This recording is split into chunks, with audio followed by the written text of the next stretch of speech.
Curb appeal wise, it was actually pretty nice.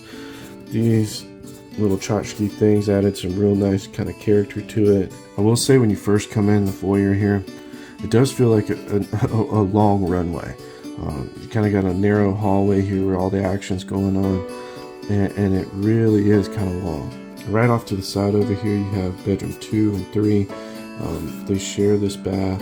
Both of them felt very similar in size, closets, and everything. Like the bedroom 4 here almost feels like the older kids' room, or mostly the guest room, because of how the bathroom is set up. And most likely would be the bath 3 here, most likely would be the bath for all the guests. And bedroom 4 is also the bigger one of the secondary bedrooms. You got the laundry kind of coming in from the garage through to the house.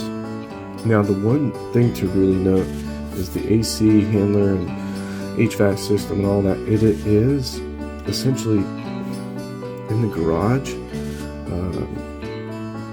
and it being Florida and everything like that is something to do your research about.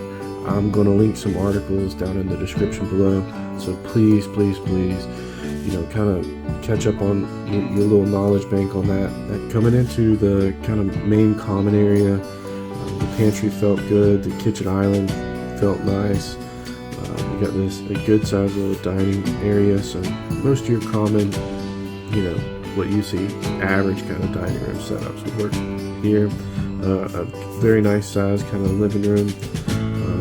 Most furniture seemed like it would kind of fit here. Good natural light coming in from the sliders. This lanai is very nice. Has a nice feel and presence to it. The only thing to be mindful of is, because it is sitting on one side of the house, is how it's coming up with the neighbors and whatnot. You don't want to be lanai to lanai, sharing drumsticks when you're grilling out. The master suite here that they call it bedroom 1, it actually felt pretty nice. Good sized bedroom, nice walk-in closets, 2 of them, little his and her type action. The dual sinks, you got a door on the throne room, linen closet. They had a really nice kind of shower. Just another little FYI I saw, they had the AC unit right outside the window here. You know, it was running. You didn't really hear too much of it, but it is one thing to be mindful of.